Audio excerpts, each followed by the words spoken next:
Welcome to mother computer academy classes. আজকে আমরা শিখব এক্সেলের মধ্যে ট্রেস প্রেসিডেন্ট বলে একটি অপশন, অর্থাৎ কোনো ফর্মুলা কোন কোন নাম্বার থেকে তৈরি হয়েছে সেই নাম্বারগুলিকে আমরা জানতে পারবো খুব সহজেই ট্রেস প্রেসিডেন্টের মাধ্যমে। চলো তাহলে ঝটপট দেখে নিই আমরা ট্রেস প্রেসিডেন্ট অপশনটি। চলো তাহলে এবারে আমরা এক্সেলকে ওপেন করি।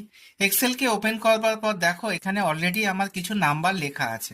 এবার এই নাম্বারটাকে আমি অন্য একটা সেলে, এখানে ধরা যাক আমি ইকুয়ালস টু, প্রথমে এই সেলটা প্লাস এই সেলটা প্লাস এই সেলটা প্লাস এই সেলটা প্লাস এই সেলটা দিয়ে এন্টার দিলাম।